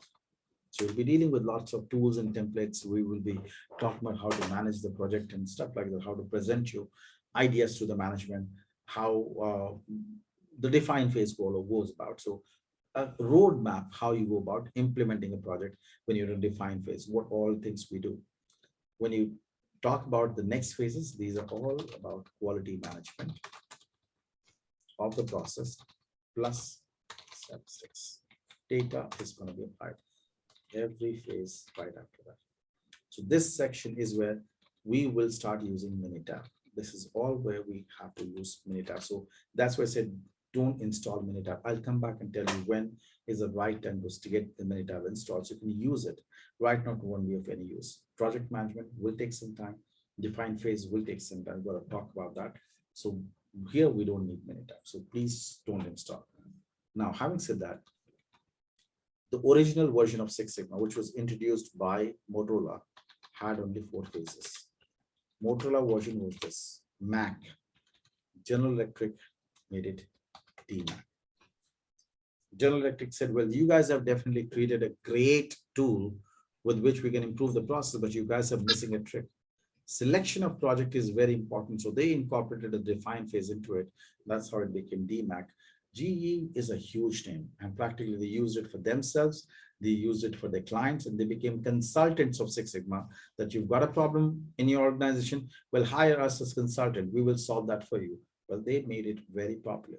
That's all. So that's how things sort of moved from Lean to Six Sigma. That's the history, how things have evolved with time. Yeah, that's where we sort of end this history part of it. Is that okay and clear with everyone? Yes. Yes. Perfect. Next thing that we definitely want to talk about is belts and rules, and that's what we definitely want to understand. Belts and rules I will be sharing all these files. So yeah, I will do. And the shared drive, Google Drive that we, well, in case people have joined in late, that's the, just bear with me for a moment. That's the Google Drive in case you join, anyone has joined in late. So that's the Google Drive link. I have already created day one folder in there. So you will be able to download once I'm done with the session. I'll place the files, and going forward, all subsequent days, I'll be sharing all the notes and all the templates that I work on, and I'll share that in the day-wise folder. So you can keep this Google Drive link handy with yourself. Belts and rules in Six Sigma. That's where at least we'll get a clarity about what we are talking about, a yellow belt or green belt or black belt. What is all that? Practically just try to kind of, before we go and talk about this section, let's understand in real world perspective, what role do we play here? So this is complete portion of Six Sigma, hypothetically. This is completely the black belt portion, 0 to 100%. That's what, if you cover this, you call it as a black belt. Everything covered, everything done, that's black belt. This black belt portion, if I just talk about, if I just cover only say about 10% of it, this portion, if I just cover only 10% of the overall content, which is what we call as black belt, only 10% of it will be referred as a yellow belt. So we chop the content and we just pick up only 10% of it, very, very limited content will be referred as a yellow belt. That's all. Well, if you cover from the entire content, roughly about, like say 60%, including which includes 10% of yellow belt and say 50% of green belt, which should technically about 60%. We've gone through everything from here till here. You can say, well, we've covered the green belt content. This remaining 40% is technically the extra content, which green belt doesn't cover because that's more technical, more statistical. That's when you go for black belt. See, as an institution globally in the market, what people will do is, well, if you get the enrollment done in yellow belt, then you graduate to a green belt, then you graduate to a black belt, and there is a periodic delay. So first you go through the yellow belt, you spend some time, then you come back after say a year or so, then you go back green belt. So there were stages involved. But now, because we have, like, so there's no rule or guideline which says you can't do directly. So yes, we can, when you know for sure you're going to be doing it, so you go through from the scratch and you cover everything. So that you don't leave any content and you cover up everything. So what you're going to learn will complete your yellow belt, will complete your green belt, and technically the black belt. So you're going from scratch till 100%.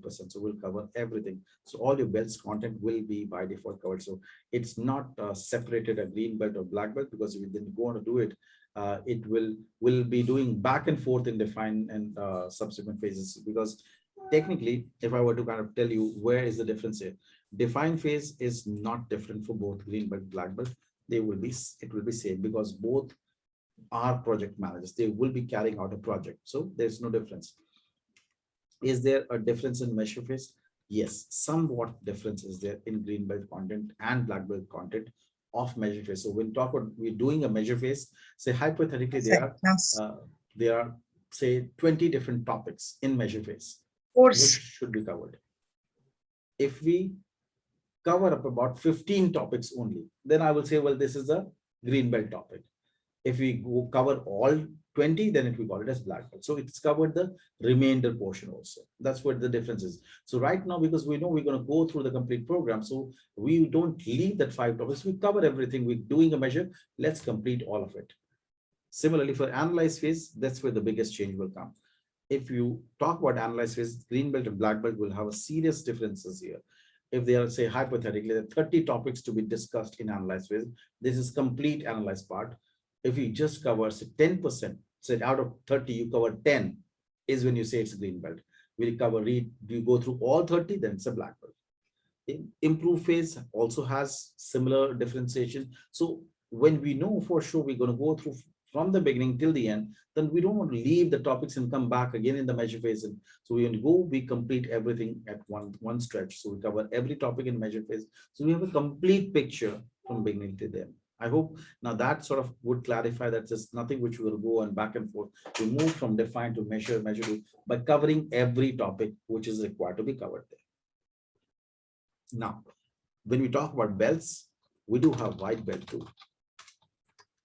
We do have a yellow belt. We do have green belts, black belts. We've got to talk about the differences there. What is the difference between green belt and black belt? So we can have a look at what is the difference there. Then we have a master black belt.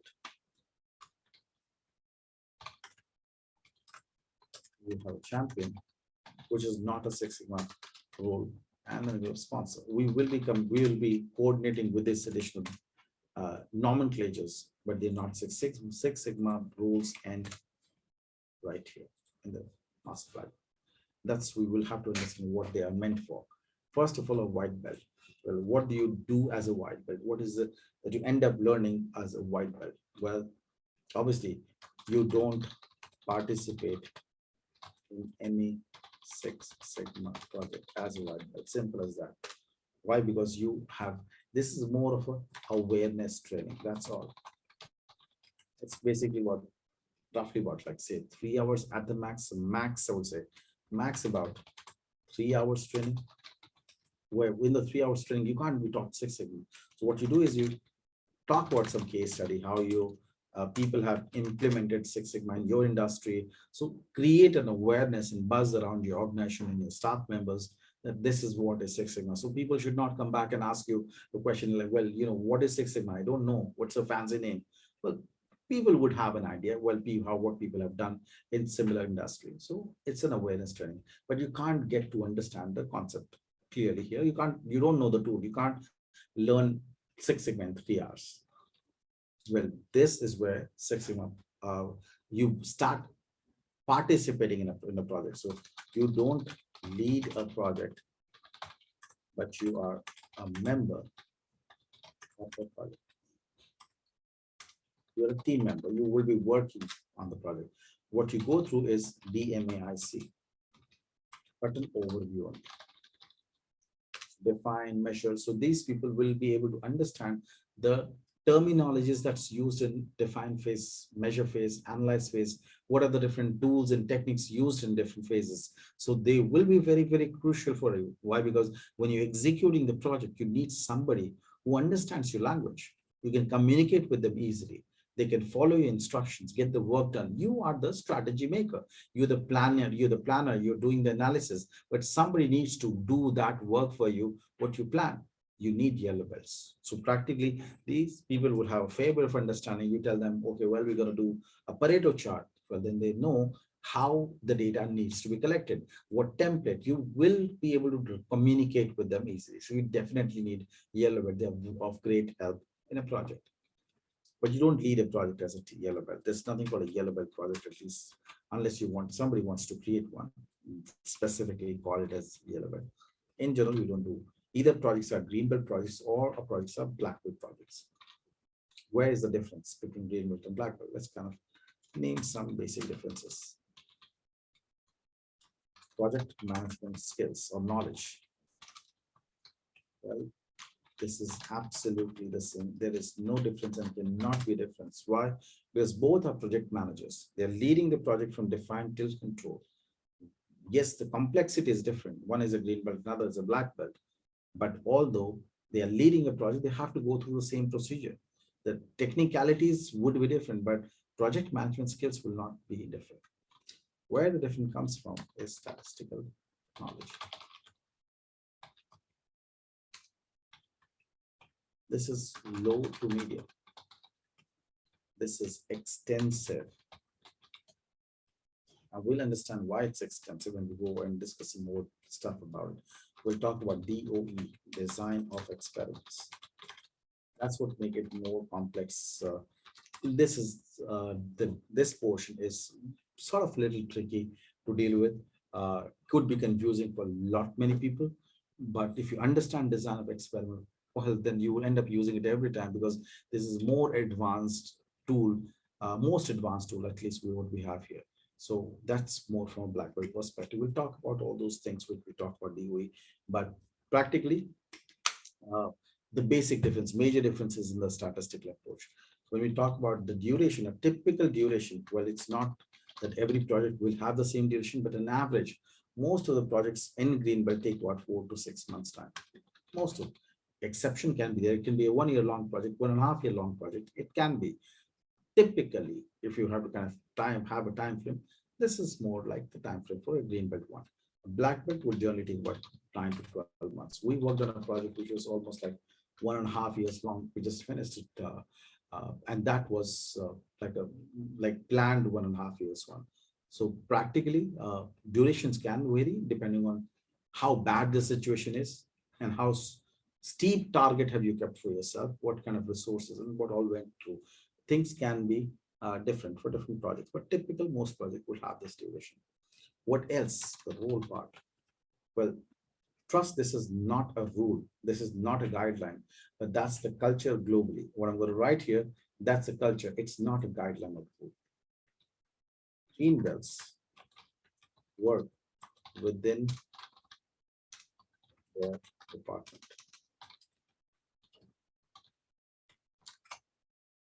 They're not allowed to work outside the department. So if I'm an HR person, I've done the Six Sigma project, I will still be working and doing a project within HR department. The work ratio generally globally is about 70-30. So 30% of time you're working on project. Now, if I'm an HR person, I will still be doing 70% of HR job. For original job for which I was hired, I am still going to do 70% of that job. 30% of time, I will be doing a project to solve a HR problem. Why only HR? Because my salary cost center is HR. My salary is borne by the department. They want to take the benefits of that. So they don't let you work unless you're shared resource between multiple departments. Black belts, well, no boundaries, cross-functional. They will poke their nose everywhere. 100% project resource.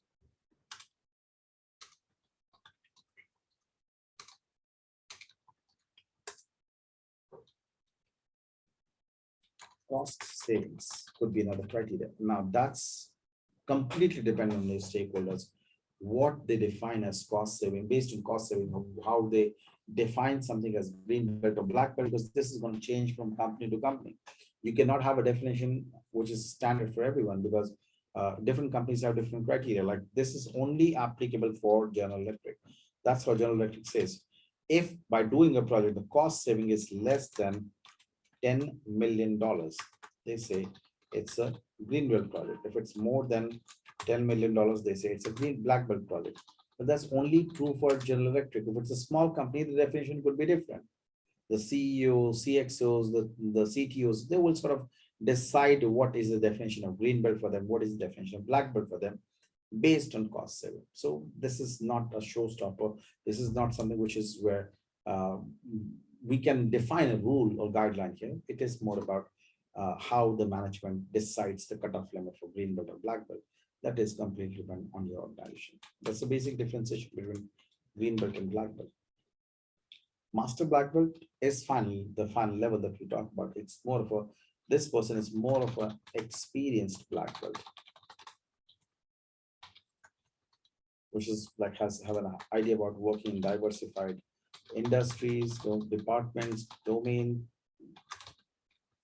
This guy, will you do a master black belt project? No, there's a green belt or black belt project. So if you're working within an organization, honestly, don't do anything in that case. Why? Because a master black belt is more of a mentor. He's more of a guide. He's sort of helping. He has a team span of about 10 to 12 on average, only people, 10 to 12 people, which could be a mix of green belt and black belt. Well, green belt knows green belt job. Black belt knows black belt job. What are you doing? Nothing. Well, you just coaching, guiding, mentoring. Yes, if somebody has a problem, get stuck somewhere, they want to reach out to your advice. So this guy is more of a mentor based on this experience.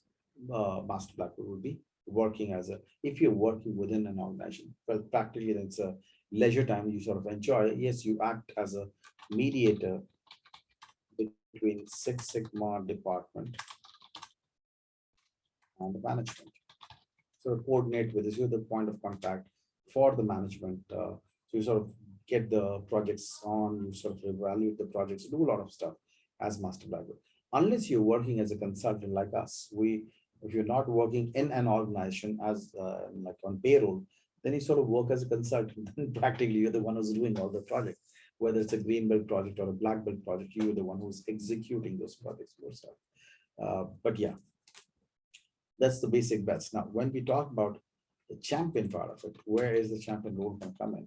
Who is this champion? Champion is definitely, in real sense, it is my client. It's the client for whom I'm working. Who is this champion?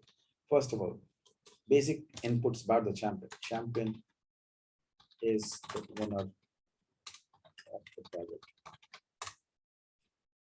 Project success or failure is champion's responsibility. Who this person would be? Ideally head of department, or anyone who's like generally at a VP level kind of thing. That will be the person who will be referred as a champion. Now, we Six Sigma people call this person as a champion. It's not a Six Sigma role. This person, well, champion, may himself or herself be just a white belt, maybe just a yellow belt, maybe just a green belt, maybe himself a black belt, maybe himself a master black belt, or even none. The champion doesn't need to be a Six Sigma professional. He can hire Six Sigma professionals to do the job. But that's an extra bit of training that the person might have taken. That's his own credential. But champion is someone we call who is the head of the department, who is giving us the project, or we are taking the approval from this person. The champion will be the owner of the project. We are just a facilitator. We are just helping the champion to complete the project. So owner of the project is always the champion, not us. So project, when you talk about champion, champion will approve, deny, or review the projects. We will have a lot of review sessions with the champion. So we should never hide anything from the champion. Very important. Should have very cordial relation. You should not make sure that if you face any issues during project, loop in champion without delay. Somebody promised that the person will help you during the project. Well, is giving you a runaround. Somebody was supposed to give you data, share the data, is giving you a runaround. Well, loop in champion. Don't delay. The champion has the position in the market and in the organization. The person can get the work done without any hassles. Well, this person, the core responsible champion is to remove roadblocks in the project. But you got to loop in the champion. You got to tell the champion there is a problem for the champion to work on it. And that's what it is. Champion is not necessarily always a Six Sigma professional. It's a luxury to have champion who has Six Sigma knowledge, because then you work as a team. It works fine. But yes, we don't live in a perfect world. So we do come across champions who have absolutely zero knowledge about statistics. And that's where it becomes really tricky to kind of explain in the numbers what they make sense and how the statistical tests would give you the interpretation, how you analyze those. It becomes a little sort of, you got it's a part and parcel of what you do practically. Sponsor has only one goal, funds the project, nothing else.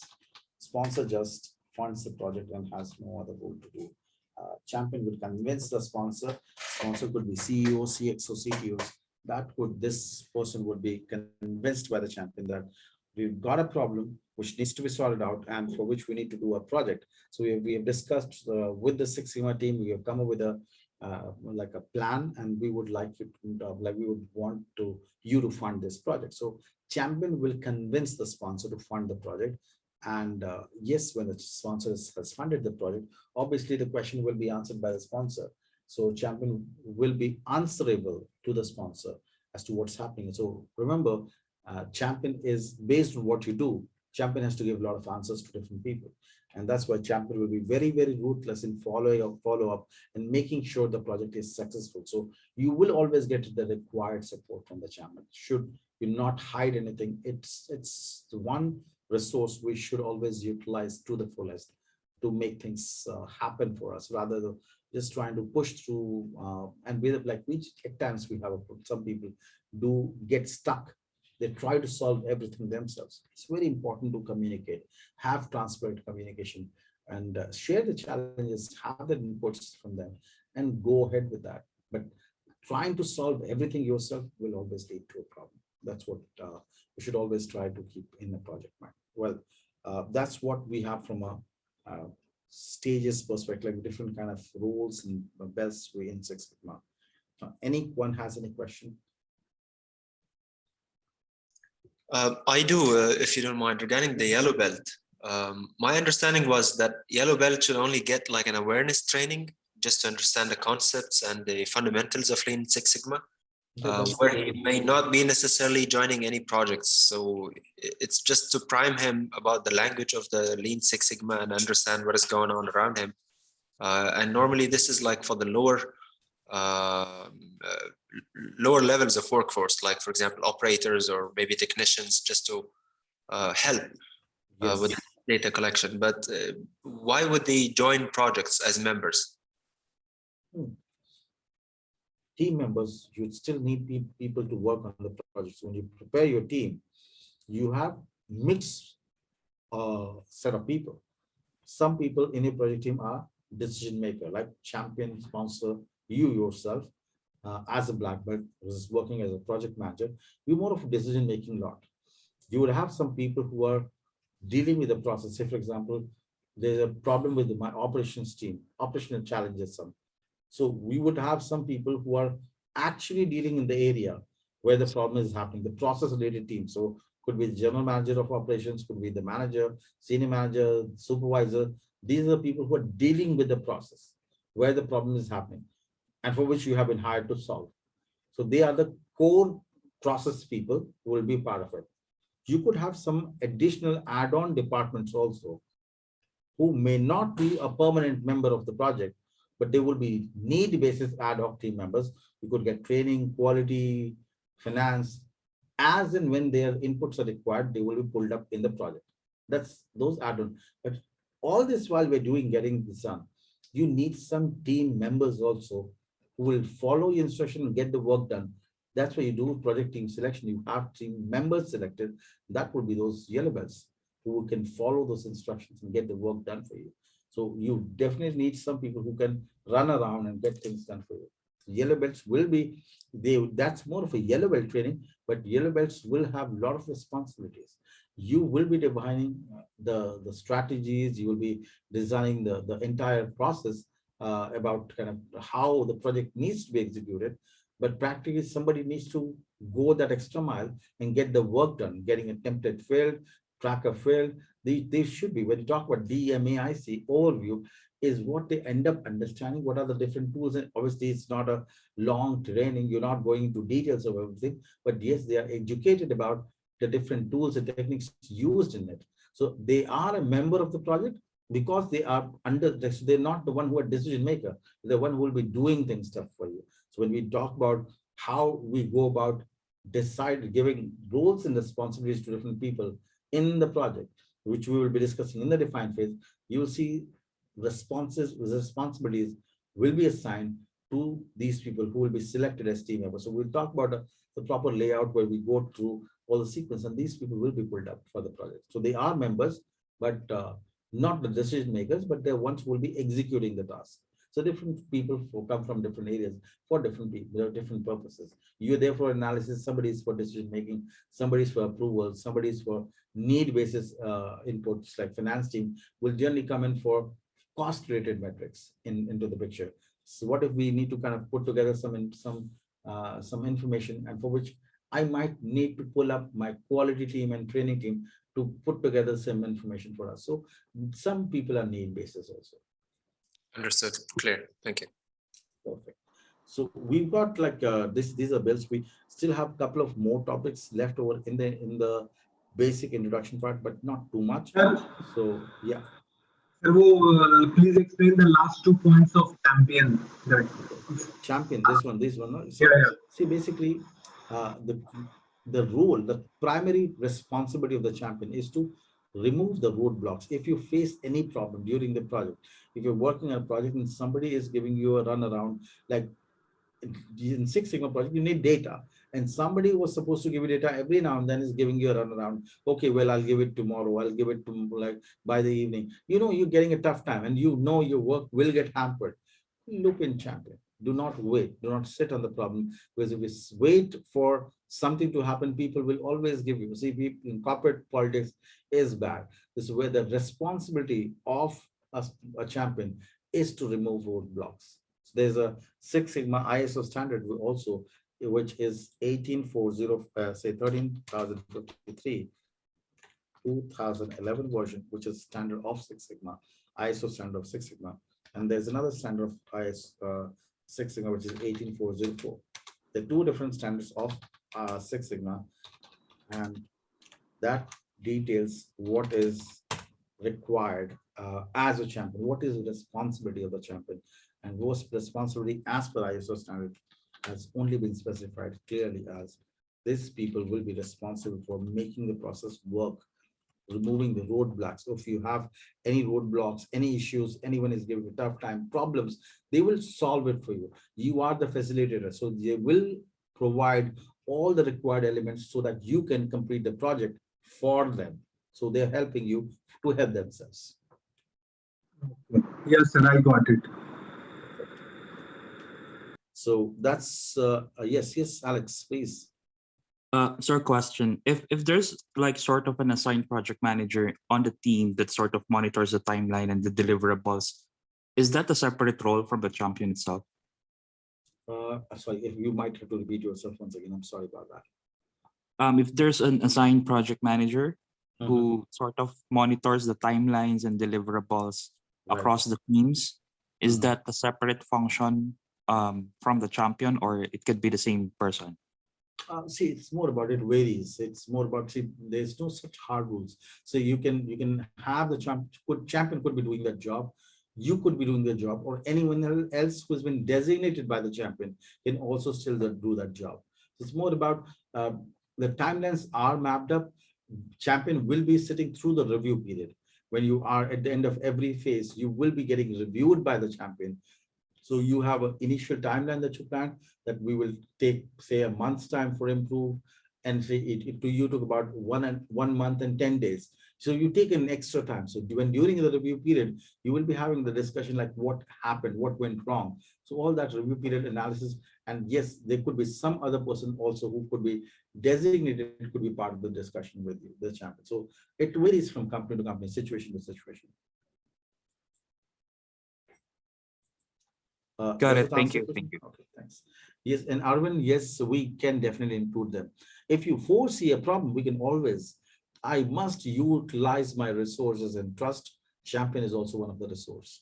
As a project manager, I should know when to use which resource. Marshalling resources is very important. So I will always make sure champion is on the doors, making sure some work has already been assigned. So because you got to assign. So yes, we foresee any delays and something, we can definitely include them. We can have those planned communications are there. Yes, we have planned dates, but we will also we can also have those meetings before those planned dates also. We'll talk about those elements. Project name and VOC should be no, see, it's more, see, project name is basically how you want to present it. Voice of customer is a different one. It need not be exactly same. The project name is more about a fancy label or title that you're given. The voice of customer is more about what you translate. There could be a lot of, this need not be exactly worded the same way. It could be worded slightly different. They're two different stuff practically. One is just talking about a label, and the other is what it explains. What are you? Voice of customer is more about why you're doing the project. That can be explained in terms of project name, could be like reworded, and fancy stuff can be made there.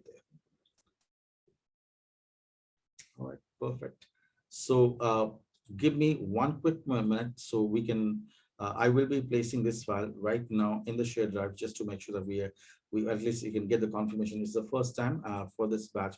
So later on, at least we will get clarity about it. Once you've done it once, we will we'll know exactly how to deal with it. So that's the day one file. I'm going to move this notes batch 91. Oops, my bad. So you can only download this file. Like you can obviously view the file. You cannot make the changes online. So yes, you would have an option of downloading on your local system. When you download, obviously you have all of it. But if you want to open up, you can see it, but you cannot make changes with the file on this shared drive. So you can view it, you can see everything. Best thing is to download it. Download on your local system and do whatever you want to do with that file. So you have all the information in this. Please try and see if you're able to download this file, and in case anyone is facing a problem, then definitely pitch in. Can somebody confirm if you've been able to download this? In case it's done, then pretty much it works for everyone, then I will be fine with that. It worked for me. Perfect. Then it should work for everyone, just a common shared drive. Perfect. So I guess that will be all for today, but let's connect tomorrow, and let's take it from here. We will continue with the same with these topics. Right. So thanks everyone. Thanks for your valuable time, and let's catch up tomorrow then. Thank you. Thank you. Thank you, Saji. Thank you. Thank you, Shashi. Can I have a Thank question you. before please go ahead. Regarding the schedule, the next week is a holiday for us here in Middle East due to Eid. Will I be able to, for example, if 1 or 2 days maybe I missed the live sessions, can I go back to the training notes on Google Drive? Will that be sufficient? Yeah. See, it should work fine. See, when you talk about, so you'll have the notes, and the notes will be available, and you'll have the recording. So it's still do the same job, unless, and say if in case there's still something which is unclear, we can try, we can touch base some other time, and if we can get the clarity, Okay. we can definitely work on that. I'll try to make it, but just in case if I couldn't, no hassles, then I'll go back to about it. Just ping me, so we can set up a time, and we can get the clarity, so we can go through it, and we can connect again. Doesn't matter. Perfect. Thank you very much. Thank you. Right. Good night, everyone. Please take care. Thank you. We'll connect. Thank you. Right. Night. Thank you, sir. Bye-bye.